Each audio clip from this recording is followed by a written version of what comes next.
Une source d'énergie qui répond à vos exigences. Animé par la passion, guidé par la technovation. Disponible uniquement chez Batimax ou sur le site web www.batimax-mata.com.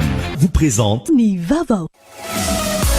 5G Batelma, des actualités uniques, dynamiques et renversantes dans le journal TV.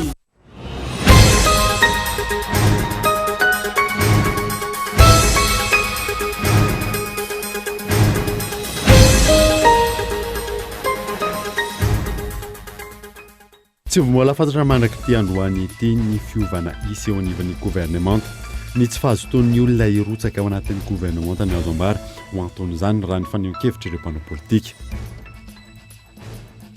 Tamin'ny alalan'ny fitokanana fotodrafitrasa vaovao fizarana boky-tany sy karatany no totsaina tetsy anosy ny nanamariana ny famaranana ny fankalazana ny fa 520 taona ny sampandrarahany fananantany. Maro ny asa vita nandritra ny taona maro izay. Noho ny faratsian'ny lalana amin'ny taraina avokoa ankehitriny ireo mpampiasa lalana eto Antananarivo renivohitra izany na any amin'ny lalam-pirenena na amin'ireo lalana mihazo an'ny renivohitra district manerana nosy raha toka roa andro teo aloha niakatra 5 hatramin'ny 4 andro ankehitriny ny zotra miainga eto Antananarivo hihazo ny antsiranana.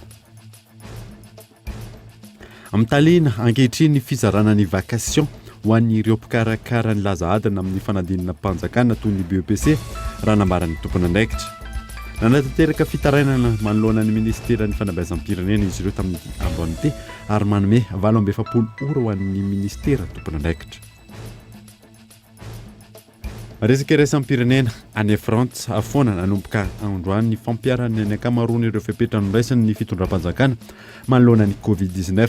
Ny fepetra ny fanaovana aro vavaorona amin'ireo toeram-pitsaboana sy fitateram-bahoaka. Ny andinao aranao afaka fotoana fohy.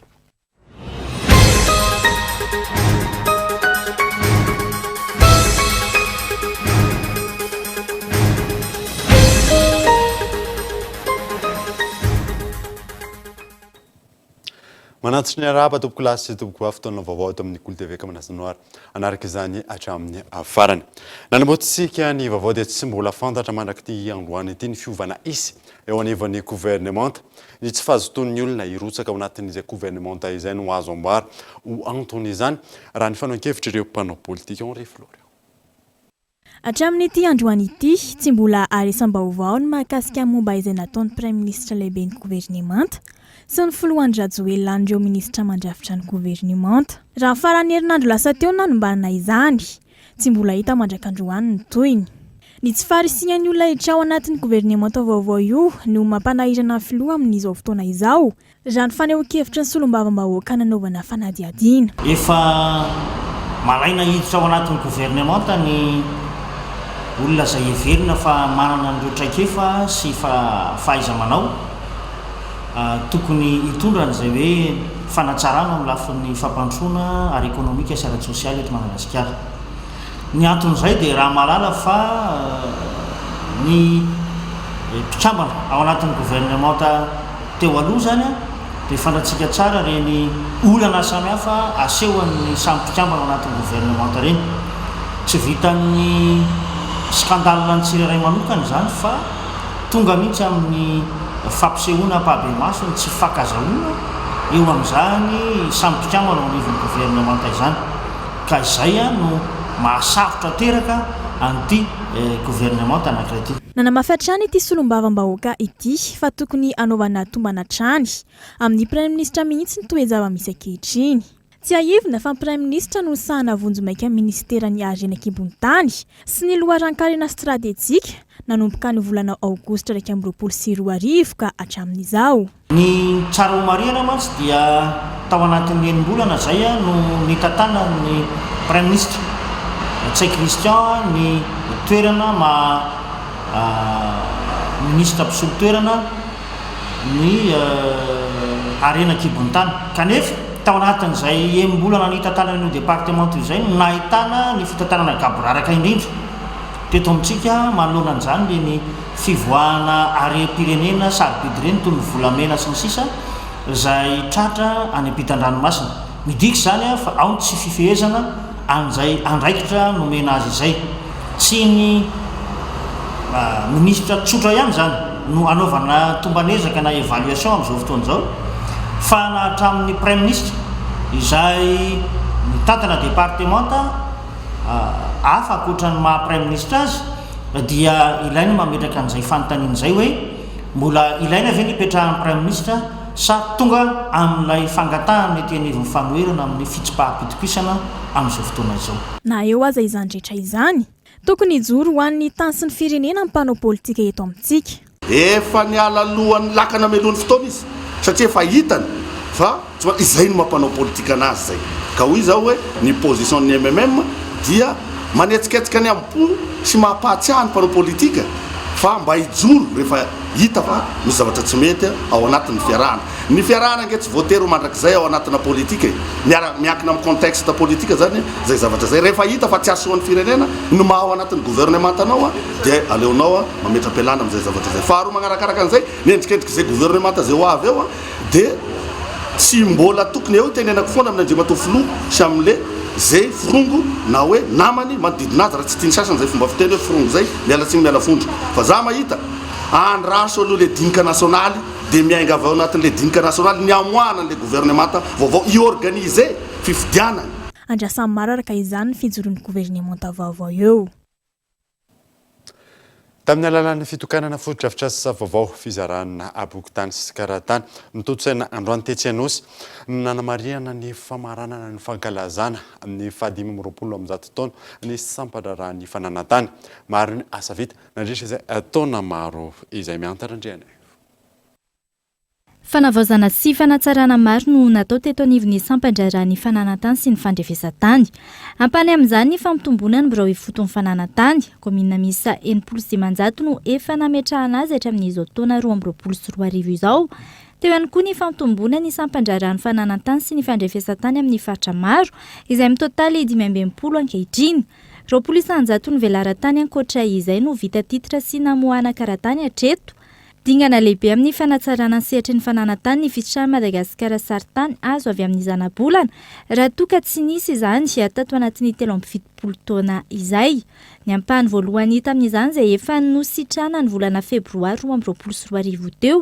ho an'ny faritra Boeny, Diana, Savary, Sofia ezaka maro natao ihany koa ny ady amin'ny kolikoly tsy naheno angantsika ary sorona ny tompon'andraikitra rehetrarehetra fa tsy mbo isany ireo sampanaraha-panjakana lazaina fa ny fandraisana ny mpiasa atao anivon'ny fananantany sy ny fandrefesatany amin'ireo fanadinam-panjakana sy ny fidirana tato dia nisy kolikoly satria madio mangarahara ary indrindra olona nendrika tokony isitraka n'izany asa zany noho ny fahaiza manaoany na tamin'ny fananantany na fandrefesatany ny zahantsika napetraka nisy dikany manokana izay satria izay araka ny voalaza teo no afaka no entina hiady amin'ny tombontsoan'ny mpiasa sy ny fametrahana amin'ny tokony ho izy azy ny sampanaraha ny fananantany sy ny fandrefesatany azo atao tsara ny manatsara sy mametraka ny asa ny fananantany sy ny fandrefesatany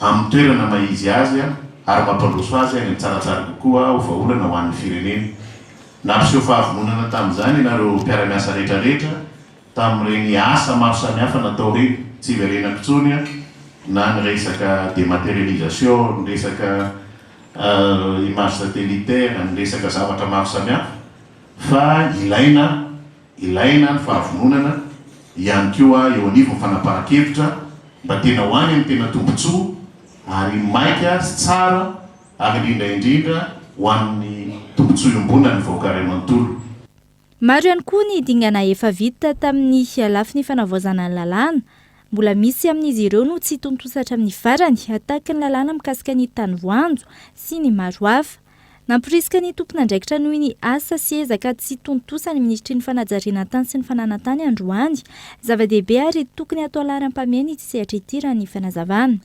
mampalahelo fotsiny dia mbola tsy laharam-pamena angambany eto amin'ny firenentsika ny fananantany sy ny fandrefesatany ka mahatonga an'izay hoe afaka miandry ary miandry foan'izay ny fanatsarana sy ny tiana tsaraina eto anivon'ity sampanaraha ty raisy koa tsy fahavitana ary adidina ireo député tsy vita ny tsy navitany ny satany ny mpiasa fananatany sy ny fandrefesatany.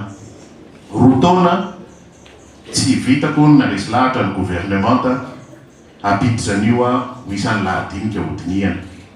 Amiko zany tsy lara-pamehan'ny fanjakana na dia lara-pamehan'ny ministera dia raisiko fa tsy fahatomopana teo amiko zay tsy navitana resy lahatra ny fanjakana andray an'izay anjakany sen-davany.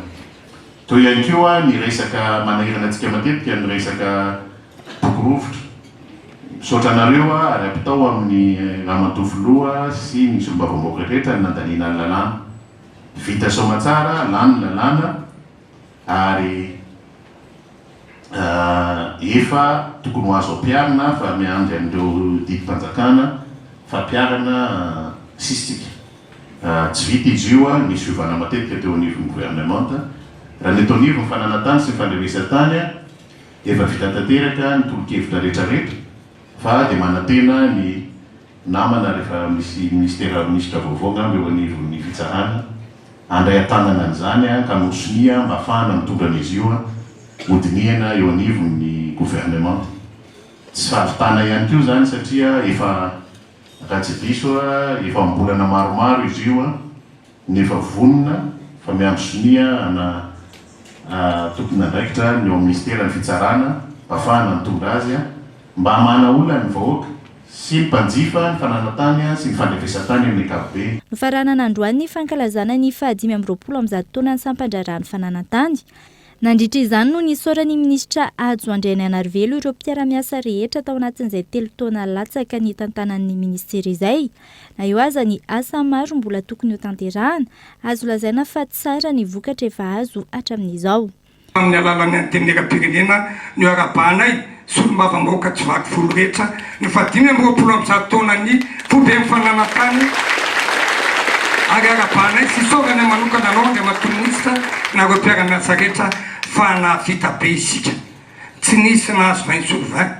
Za tsy tia pakadisony eo fa raha ny tokony izy kosa dia mba mamea hoe 17 20 ninao tsika fobe fananatany amin'izao taona izao. Mahafinaritra le teninao tamin'ny fanambarany tsy resaka politika hoe tsy eo anaty gouvernemanta rery no ahafahana mampandroso firenena topola-topovavy. Ka na tsy eto amin'ny ministera renao dia matoministra be dia be mbola azo raha miasa. Foto-drafitra samy maro no nitokanana androany tahaka ny fanavaozana ny sampandrarany fandrefesatany, fahavitana ny toeram-pisakafoan'ny mpiasa. Ankoatra izay, nisy ny fizarana karatany sy bokin-tany vaobe, fanomezana fitaovana ny sampandrara, ny fanomezana mari-pankasitrahana ho an'ireo miendrika indrindra tamin'ny fiandreketana ny fioben'ny fitondrany biraon'ny sampandraran'ny fananatany sy ny fandrefesatany. Ampahany noentina nanamariana ny lanonana fankalazana androany ireo. Tsy aivina teny faneva ny fankalazana ny 520 taona ny sy ny sampandraran'ny fananatany izao ny hoe zo fitompona voasoratra mizotra ho amin'ny fampandrosoana. Miankina amin'ny fanapa-kevitry ny birao politika ny fanapa-kevitra rehetra izay raisin'ny antoko malagasy miara-miainga. Tsy misy hatreto ny resaka mahakasika ny vovonana armada izay misy ny antoko ihany koa miantarandriana ohatra. Nitondra fanazavana mikasika ny fanapa-kevitry ny antoko malagasy miara-miainga androany ny filohan'ny antoko Ajo Andriananarivelo raha nanontany ny mpanao gazety mikasika ny armada. Ny armada dia vovonan'ny antoko politika natsangana ary isan'ny nametraka azy ny antoko malagasy miara-miainga. Vovonana izay niatrehana tamin'ny fifidianana tamin'ny 18 sy 20 ny antoko malagasy miara-miainga ka fanambarany birao politika indreny dia miala tsy handray anjara eo anivony izay gouvernemanta mitsangana manaraka eo noho ny fahatsapany fa tsy feno ny fepetra rehetrarehetra tena hoentina mimpandroso ny firenena. Ny ambony mbola miandrony izay tapa-kevitry ny birao politika ihany. Ny farany herinandro teo raha tsy aivina no nanambara ny filohan'ny antoko izay nitany ny andraikitra maha-ministry ny fanajariana tany sy ny fananantany azy fa tsy handray anjara amin'izay gouvernemanta manaraka eo ny tenany. Nisy fafenoany fepetra amin'ny fampandrosoana ny raharaha misy eto amin'ny firenena no antony nandraisan'ny birao politika izay fanapa-kevitra izay raha iverenana. Lafim-baovao hafa kosa indray dia noho ny faratsiany lalana mitaraina avokoa ankehitriny ireo mpampiasa lalana na eto Antananarivo renivohitra zany na ny amin'ny lalam-pirenena na ireo lalana miazo ny renivohitra ny distrika manerana nosy raha toka 2 andro teo aloha niakatra 5 hatrany amin'ny 9 andro ankehitriny zotra miainga eto Antananarivo iazo ny antsiranany Gaëtan Andriatsila. Tahaka izao no endriky ny RN6 na ny lalam-pirenena fahaenina miazo ny Diego miainga avy eto Ambondromamy ankehitriny.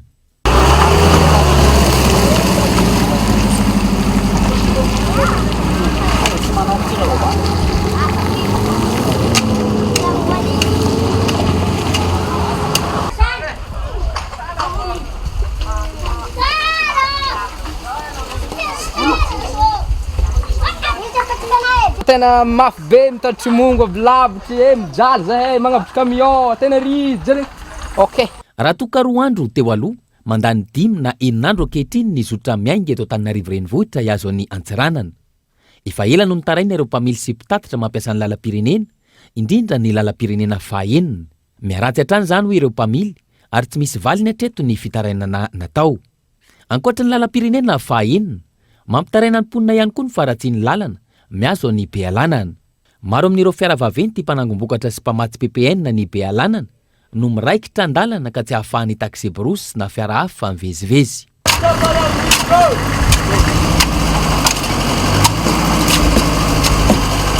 Tsy maintsy manafatra traktora ny akamaroan'izy ireo vao afaka. Fanafarana izay andrasana adiny 9 na adiny 8 aty aoriana. Raha toka adiny 5 na adiny 9 farafahatarany no akana ny lalana Bealanana Antsohi mirefy 100 kilometatra teo aloha, tafiakatra 2 na avy 3 eny ny fotoana lany amin'izao fotoana, indrindra amin'izao fotoam-pahavaratra izao. Maro amin'ireo mpandeha no tsy maintsy matory andalana.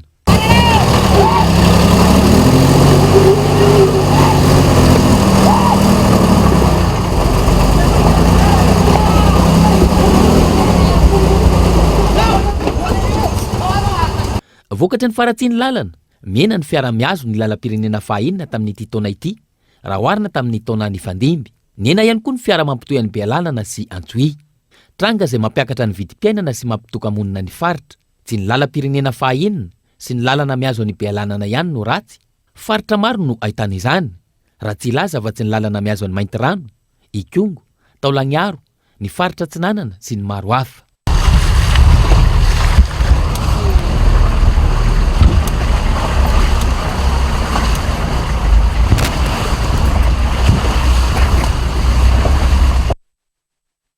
Ratsy kosa ny climat des affaires eto à Madagascar, isan'ny mahatsiaro voadonina manokana ny mpandraharaha ao anatin'ny sehatry ny Arena Kibonintany nandritra ny 10 taona afarany izay. Evy Richard. Tsy fandriam-pahalemana mivavay tsy fahamarina toerana ara-politika santionany amin'ny teboka manaratsy ny climat des affaires na ny tontolo manodidina ahafahan'ny mpandraharaha miasa amin'ny mpitoniana sy ankalalahana eto Madagasikara.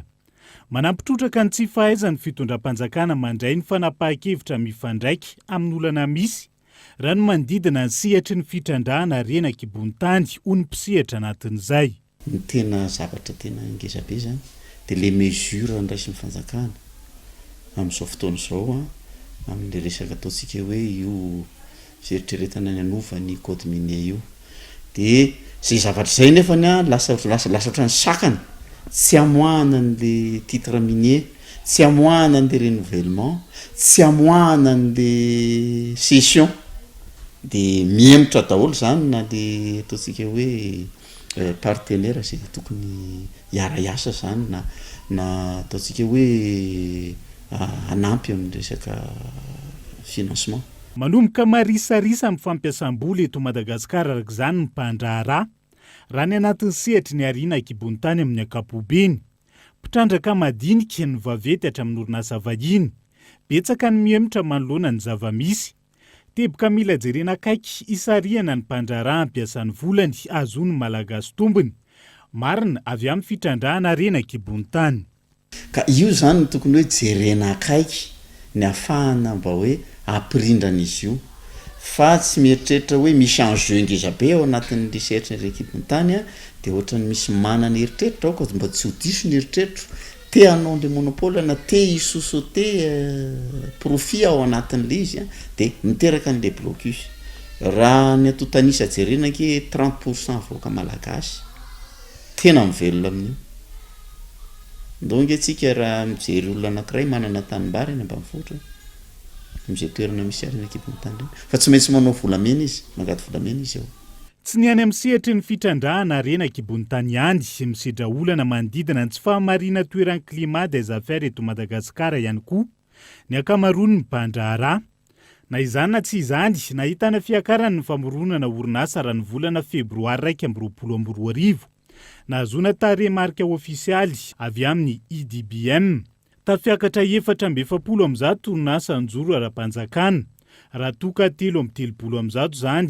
ny volana febroary 2024 izany hoe nahitana fiakarana 8.3 lohalarina ny sehatry ny tolotra sy ny manodidina azy na ny sektor tertiaire izay voasokajy anatin'ny orinasa madinika salantsalany avokoa. 7.7 tapitrisa dolara ny famatsim-bola izay azon'ny Madagasikara avy amin'ny banky iraisam-pirenena anatanterahana ny tetikasa aratonaina mijoro tetikasa anampinan'ny mponina amin'ny tanàna lehibe voakasika mivantana ny Covid-19 ifrisaratra. Vola mitintina 50 tapitrisa dolara no natokan'ny banky iraisam-pirenena no hanana ny tetikasa aratonaina na ny projet filets sociaux de sécurité ny volana martsa 2022 7.7 tapitrisa dolara amin'izay no hanatanterahana ny tetikasa aratonaina mijoro ary indra ministeran'ny mponina ary tanterahany FID tetikasa nentina anampina ny mponina ny tanàn-dehibe voakasika mivantany Covid-19 zany aratonaina mijoro zany dia tanàna anankitelo lehibe no fanomboana anazy dia eto Antananarivo renivohitry Madagasikara dia any Toamasina ary any Fianaratsoa dia tahaka zao ny zavatra hita amin'izany aratonaina mijoro zany ny mpisitraka dia ireo tokantrano marefo na tokantrano sahirana mananjanaka latsaky ny 5 taona ary mandray vola 60,000 ariary mandritra ny 3 taona isaky ny 2 volana. Ankoatra ny vola mitetina enin'alina isaky ny 2 volana mandritra ny 3 taona ho tsinjaraina ny mpisitraka azo fampiofanana ampalotena azy ireo indrindra amin'ny lafiny fiarena ihany koa ny mpisitraka hoy ny tale jeneraly ny fiahina ara-tsosialy eo anivon'ny ministeran'ny mponina. Ny mahasamby hafa ity tetikasa vaovao nataon'ny fitondram-panjakana ity dia misy fampiofanana any amin'ny farany izany tetikasa izany ary ihany koa eo anelanelany zany tetikasa zany. Ny tanjona amin'izay fampiofanana izay dia mba rehefa vita zany io tetikasa io dia haleo tena ny tokantrano izay misitraka izany ary hiarina amin'ny fiainany andavanandro. Ny fampiofanana hita amin'izany dia toy ny reny fanaovana pavé reny, toy ireny fambolena ireny mba maleo tena tokantrano rehefa misitraka izany aratonaina izany. 707 tokantrano no mpisitraka ny tetikasa aratonaina mijoro anato amin'ny boriboritany enina raha ny eto Antananarivo renivohitra. Androany no nampafantanina bebe kokoa tetsy amin'ny ministeran'ny mponina sy ny fiahina ara-tsosialy ny tetikasa aratonaina mijoro na izany na tsy izany mijanona ho andrana ny tetikasa ho antoana 2022 hatramin'ny 2022 ka ny fahombiazany no hamaritra ny toy ny tetikasa.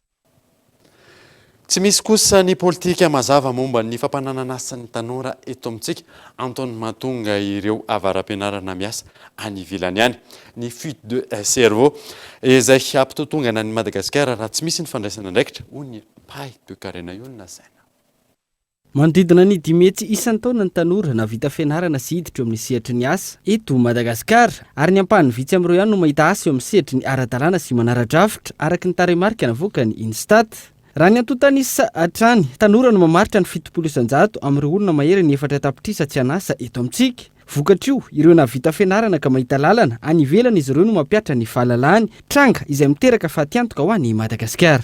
Rehefa tsy misy ny asa eto amintsika tsy misy ny zavatra ho atao na koa misy ny asa fa tsy mifanaraka amin'ny filan'le tanora navaram-pianarana tsy mifanaraka amin'iny karaha matakiny a tsy mifanaraka amin'ny diplôma sy ny fahaizany koa tsy mifanaraka amin'ny zavatra ny anarany ny sehatry ny asa eto dia aleony a rehefa mahita lalana izy makany ivelany a aleony mandeha makany satria any izy ohatra voakarama ambonimbony kokoa ambony lavitra tsara toerana lavitra no eto dia fiatraikan'izay a lasa ianao le namolavolana azy na mpianatra anazy teto nandritry ny taona maro avy eo nefa izy a lasa any ivelany dia any izy miasa ho amin'ny firenena any mampandroso ny firenena any a fa eto aminao tavela lasa mihena zany main d'œuvre qualifié afaka miasa eto a afaka ampirobirobiny sehatry ny entreprise eto ho an'ny tsena anatiny teboka maro no mila renina ho hatrany ny fanazavana raha tiana ny ampihana ny tany tsy fanana anazy any amin'ny resaka orientation professionnelle le ankizy a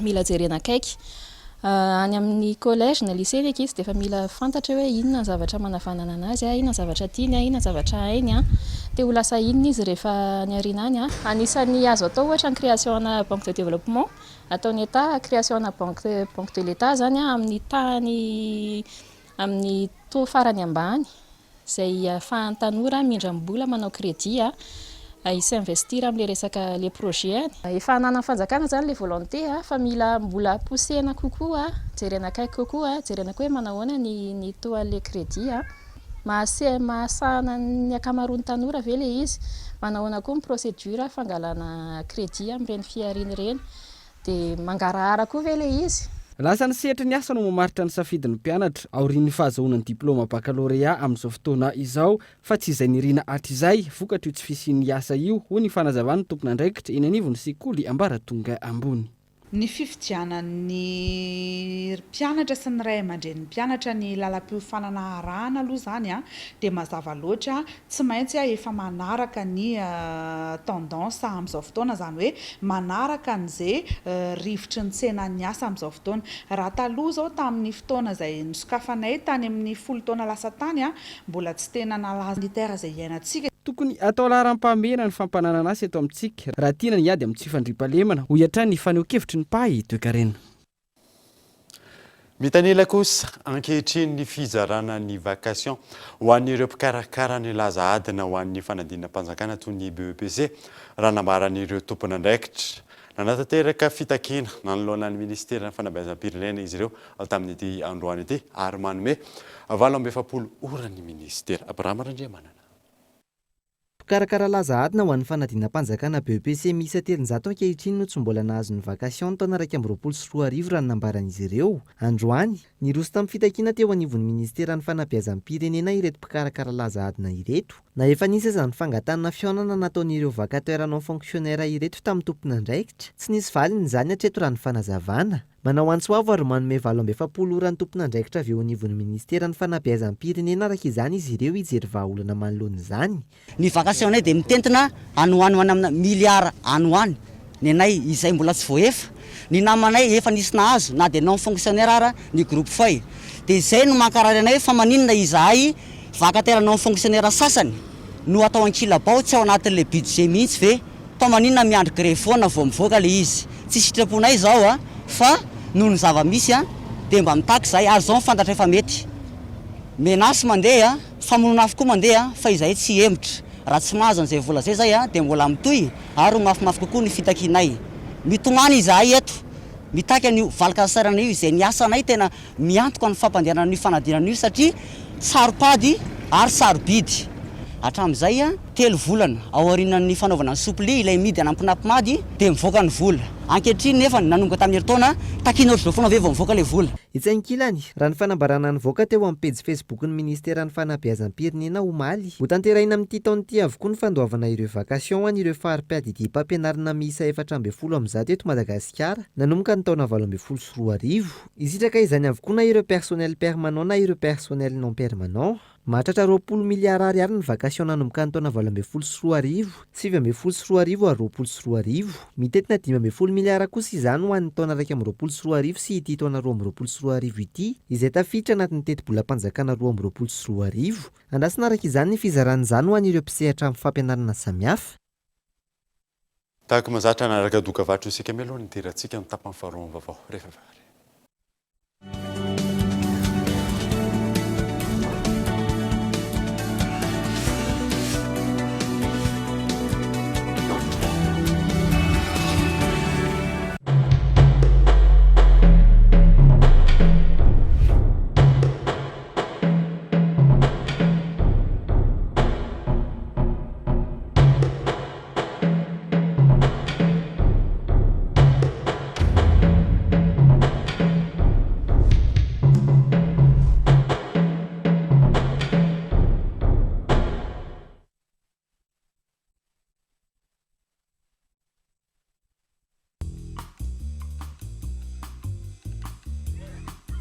Ce n'est pas n'importe quel rasoir Bic.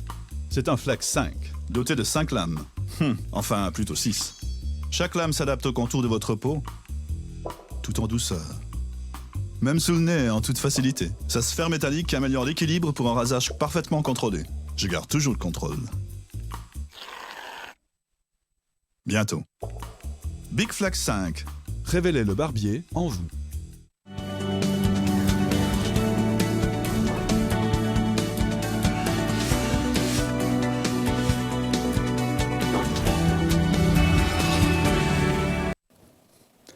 Miditra ny tapany faharoany vaovao isika dia tsy maintsy ampy ny fahalalana sy ny fampafantarana ny zon'olombelona eto amintsika ka mahatonga ny fanarotana etseroa nisy araka izany ny fanentanana natao tamin'ireo klasy faharoa ao amin'ny lycée moderne Ampifoloka eto Andriatsilava. Ireo klasy faharoa na ny klasy de seconde eto amin'ny LMA na ny lycée moderne Ampifolo no nampafantarina ny zo ary ny tany na anangana club ahafahan'izy ireo mampita indray ny fahalalana any aoriana. Ny zo ara-tontolo iainana, ny zo ara-piariana, ara-tsosialy, ara-kolotsaina. Antony mahatonga izao fanentanana izao ny fahitana fa maro ny fanitsakitsahana ny zon'olombelona eto amintsika ary mbola lavitra ny ezaka atao ahafana mampanaja ny zon'olombelona araka ny tokony ho izy. Tanjona ny amolavola maso ivo ka ireo indray no ampita sy ampafantatra ny anivon'ny fiarahamonina misy azy ireo tsirairay avy. Dia ny classe de seconde zany hiakatra première izy dia izy ireo indray manofana an'le voatonga zany hoe mbola misy telo taona izy no eto amin'ny sekoly fa raha kosa première dia betsaka ireo izay efa maminavina sahady miakabaka sy ny hoe raha miakatra terminal izy dia tsy ho hita tsony izy rehefa avy eo. Tsapanay fa ary ny ankizy tahaka an'izao dia taniketsa sarobidy indrindra ahafahana mampita ny resaka zon'olombelona zany hoe ny sain'ireo ankizy ireo zany mbola saina tena mivoatra sady ao anatin'ny fivelarana tanteraka. Fahalalana vimbinina hatrany amboka ka entina mandramaty ny zo ary ny olona rehetra ny tokony hisitraka azy na manana fahasembanana na zokiolona na ankizy na tanora na olon-dehibe na lehilahy na vehivavy. Ny fahafantarana ny zo sy tran'ny isam-batan'olona sy ny zo sy tran'ny hafa no fomba iray ahafahana mampanaja izany ka hiatsara kokoa ny vokatra ho antsika eto Madagasikara. Lafim-baovao hafa kosa indray dia manohitra ny famarotana amin'ny olon-tokana ny parkina iray etsy Ambodonsotra ny mponina eny an-toerana. Maro ny tebika tsy mazava ao anatin'izany hoy ireo mponina tonga no fihetsikehtsehana tamin'ity androanyity Evy Richard.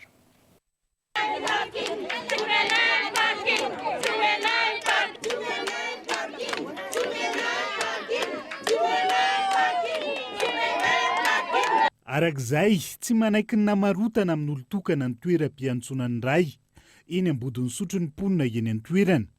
Maro ny teboka tsy mazava anatin'izay ozy ireo. Maherin'izato ankilany tokantrano mampiasa ny tobim-piantsonana amin'ny andavanandro. Tamin'ny 1962 zany dia hoe tsy azo amidy zany ny parkina sy ny espace vert fa miaraka amin'ny cité ilay manontolo.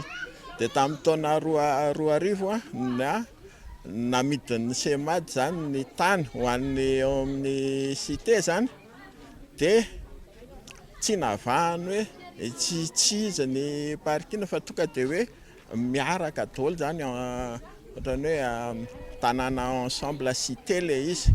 Teo aoriana dia nisy lalàna navoakany hoe azo namidiny parkina dia nefa tsy nampahafantarina ny fokon'olona manana droit hividy ianareo fa avy eo lasa n'olon-tokana le izy dia izay zao no mahatonga ny olona eto Ambodonsotra. Dia rehefa mividy an'ilay toerana izy zany le tsy tany malalaka fa parkina dia rehefa hoe mividiny le izy dia tonga izy zany androany miaraka amin'ny vady tany miaraka amin'ny mpitandro filaminana tsy tena fantatra moa izay hoe inona no ataony fa ao koa manko izao misy cameo le fotoana fatina tômôbily ireny netiny eo zany dia tsy fantatra hoe inona le tena tiana tongavana androany. Ny taona 2024 no nahazoan'ny tompony amin'izao fotoana ny tany. Mazava ny antota taratasy mahakasika ny tany novidiny araka ny fanazavana. Tsy nijanona tamin'izay nanamarina ny mombamomba ny tany teny anivo ny tompony andraikitra isan-tsokajiny ihany koa ny tompony mialoha ny vidianany azy.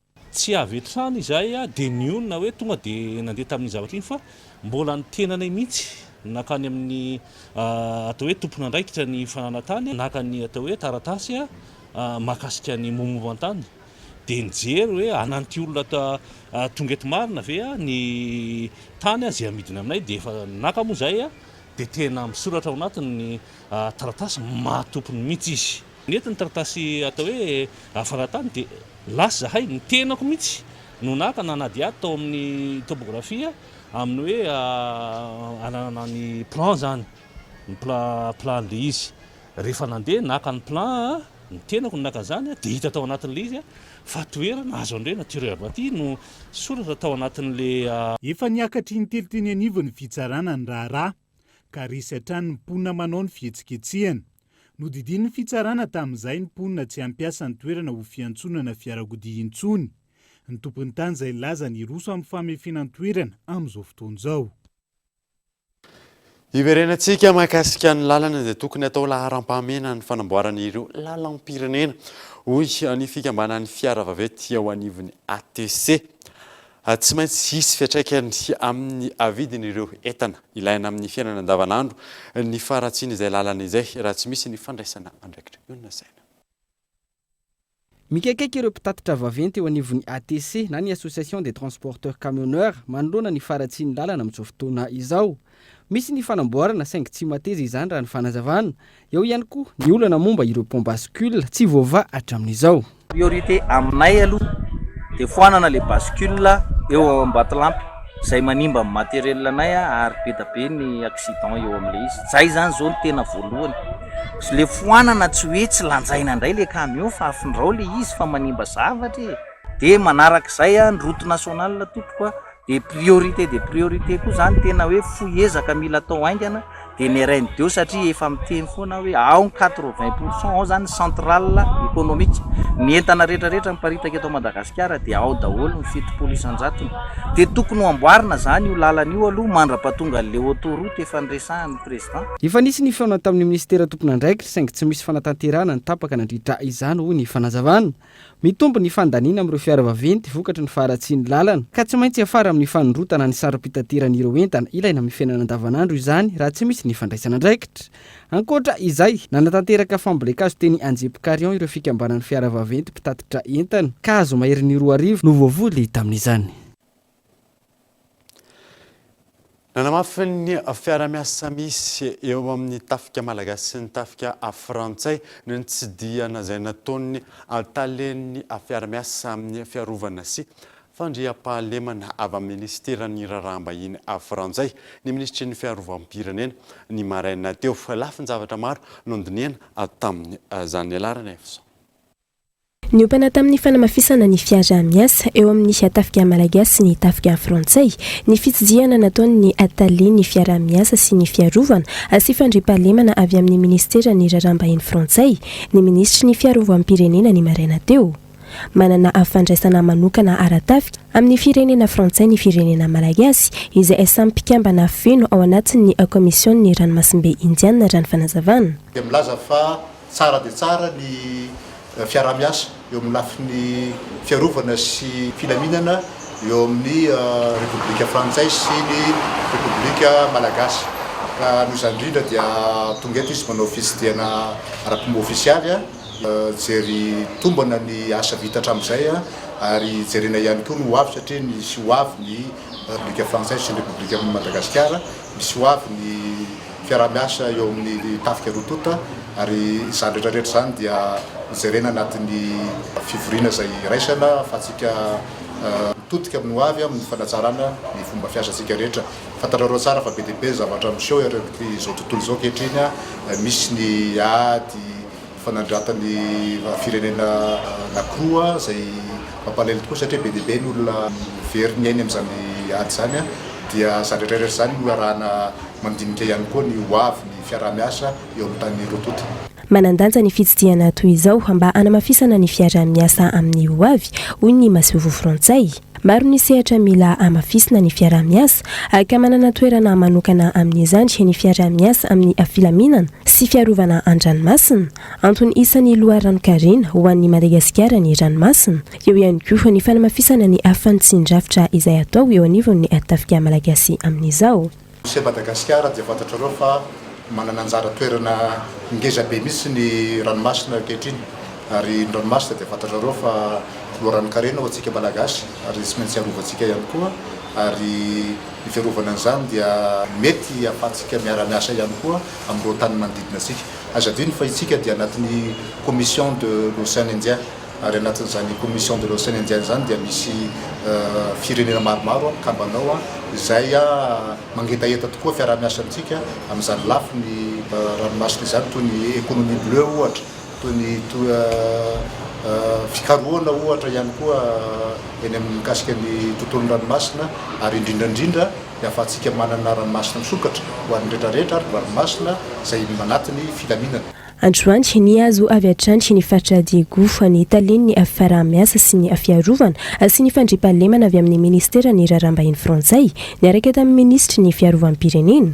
nitsidika sy nijery ireo fitaovana ary ireo miaramila rehetra any amin'iny faritra iny.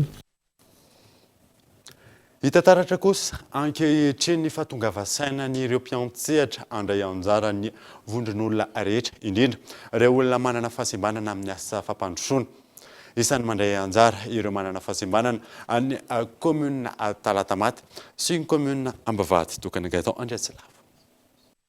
Vokatry ny atsisika natao, maro ny commune efa mampandray anjara ireo olona manana fahasembanana amin'ny fiainam-piarahamonina misy azy. Tena amin'ny commune Talatamaty ohatra, nandray anjara feno tamin'ny fambolem-kazo izay nitaterahana tao Ankadimaity mahitsy, ireo olona manana fahasembanana, misy 720 mifondrona ao amin'ny fikambanan'ny olona manana fahasembanana ao Talatamaty. Ny tanjon'ny hetsika aloha raha ho an'ny fikambanana ZRPST manokana dia fandraisana anjara amin'ny fampandrosoana ny firenena dia ny voalohany faharoa manarakaraka an'izay koa fandraisana anjara ny olona manana fahasembanana amin'ny maha hoe olom-pirenena azy dia araky ny message izay teny filamatra taona eto dia hoe isika miaraka mahavita zany hoe ny olona manana fahasembanana koa zany mahavita rehefa miaraka amin'ny fiarahamonina dia izay ny tena antony avy aty amin'ny fikambanana zany hoe rehefa miaraka dia miaraka amin'ny rehetrarehetra dia mahavita foana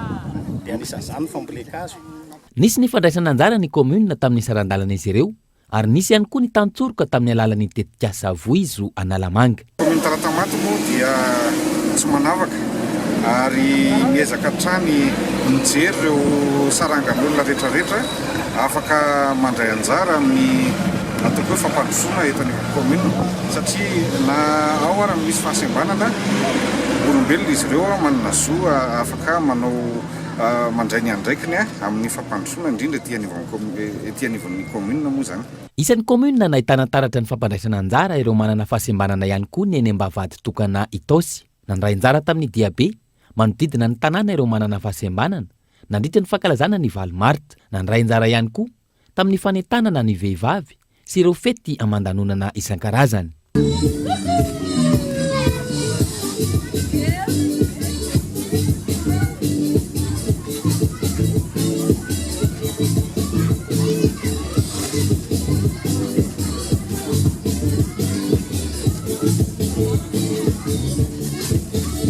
Mpiarahamonina kosa indray dia zazavavy manodidina 4 taona no fantatra fa maty an-drano tetsy amin'ny renirano Kopa 100 metatra miala amin'ny tetezana pasika tamin'ity androany ity tamin'ny iray ora sasany folakandro tany no nilomano teny an-toerana izy ary nateliny rano tonga teny an-toerana moa ny sampana mpamonjy vony saingy tsy mbola hita ny razana hatramin'ny fotoana ny lalan'ny mpanao gazety teny an-toerana.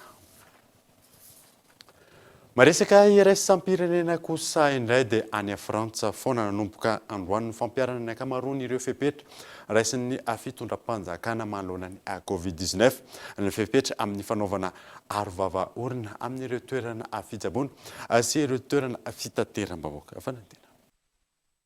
Niatra nanomboka androany niaraka ny fanambarana nataon'ny fitondram-panjakana frantsay ny fanalefahana ireo fepetra sakana sy ara-pahasalamana natao fisorohana ny fiparian'ny valinaretina Covid-19 any Frantsa. Misokatra ho an'ny rehetra na ny manana pasy vaksinala na ny tsy manana ireo toerana fialana voly toy ny sinema sy ireo toeram-pisakafoanana ny an-toerana. Foana ihany koa ny fanaovana ny arovava-orina amin'ireo toerana samihafa ankoatra ny any anatin'ny toeram-pitsaboana sy ny fitateram-bahoaka. Na eo azy izany, manomboka mitombo isan-kehitriny ireo tranga vaovao mikasika ny sova Arion BA2 any Frantsa raha ny famitambatra vaovao.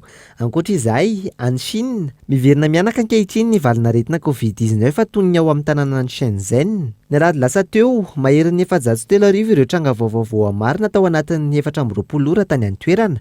Malohan'izany, tanàna maro any amin'ny faritra avaratra atsinanan'ny Chine ankehitriny no napetraka anatin'ny fihiboana raha ny fanapahan-kevitra no raisin'ny fitondram-panjakana sinoa. Dia iny maresaka iraisam-pirenena iny manankatonao vaovao tamin'ity andro antiaka. Angasanao nanaraka izany soava sarado tompoko.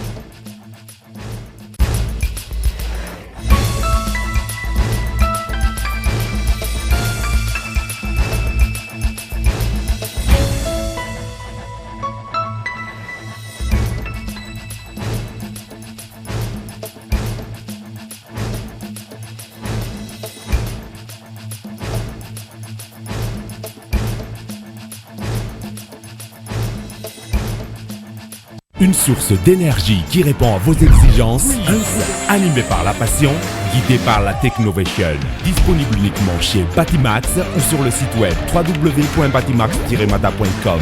Vous a présenté Nivavo. 5G Batelma, des actualités uniques, dynamiques et renversantes dans le journal TV.